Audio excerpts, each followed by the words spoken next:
Toronto is the fastest growing city in North America. In fact, there are a record 220 cranes in the skyline like this second. As the city continues to undergo significant construction and development, we thought it was timely to chat with Toronto's newly appointed chief planner about his vision for our great city and update us on some of the goings-on. Please welcome Executive Director of City Planning, Jason Thorne. The Thorne identity is in the studio today. Jason, welcome. Thank you very much. It's great to be here. You officially took on this task in December of last year. You were basically in the same role in Hamilton. How long were you doing this in the city of Hamilton? I was in Hamilton for 10 years. 10 years, okay. So when you look at that job in the city of Toronto, is it, oh, there's a lot to do, or is there some of this going on? You can't wait to get your hands on some of the issues that we got? It's probably a little more some of this. There's Yes. a lot of exciting things happening in the city. The investment in transit is, more than we've seen in decades. You mentioned all the cranes up in the air, the development on the waterfront. If you're in my business of city planning, this is a pretty exciting place to be. Okay, well, let's dive into it here, because you've been on the job since December. I know you got some opinions. Affordable housing, a huge issue, especially with Mayor Chow and the administration. What are you seeing, and how far do we have to go? So housing, definitely a top priority for me.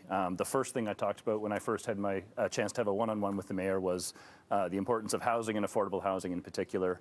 The federal and provincial governments have set pretty aggressive targets for Toronto to hit in terms of housing, and to date we're ahead of those targets, and a lot of exciting work has been done.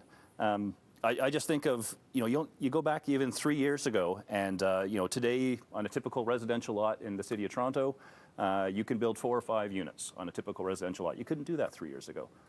Sort of 6-story, smaller scale apartment buildings on major streets. 2 or 3 years ago, you would have had to go through a very expensive and lengthy rezoning process to do something like that. You don't have to do that anymore. So there's really been some extraordinary steps taken over just the last couple of years. Okay, that's great to hear. Let's dive into a few other projects. We don't have you here for long. Kind of busy. The Portlands and the waterfront project. What can you tell us? Where are we at?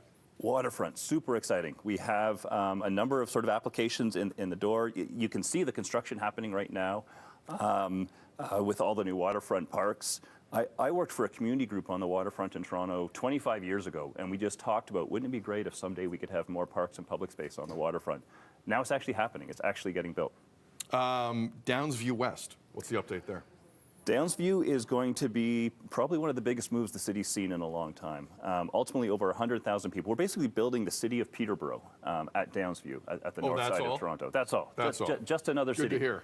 And many hectares of parks, new housing, 50,000 jobs. That's going to be. It's going to be a whole new. It's almost going to be a whole new downtown for the city of Toronto. You've been to a lot of cities around the world, and you've seen some things.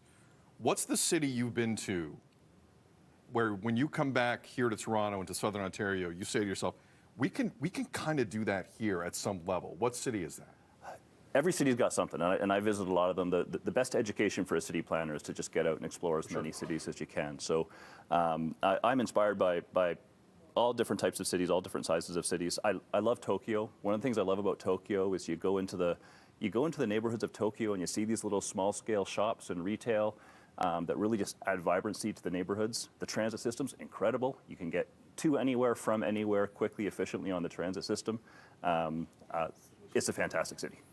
Is there weekend construction in Tokyo subway system 38 weeks of the year? Don't answer that. Not your problem. Don't answer that.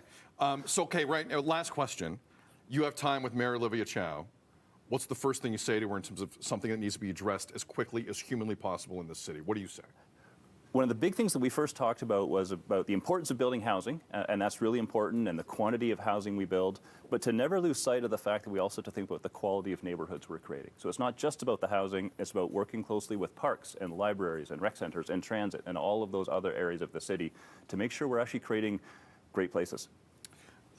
Jason Thorne is the Executive Director of City Planning in the City of Toronto. Can we make this a regular thing? I mean, maybe some questions from viewers, because this communication, I think, is very important in a city of this size. I would love that. And you're diving in head first. You have a passion for it, and we appreciate you coming by. Great. Thank you very much.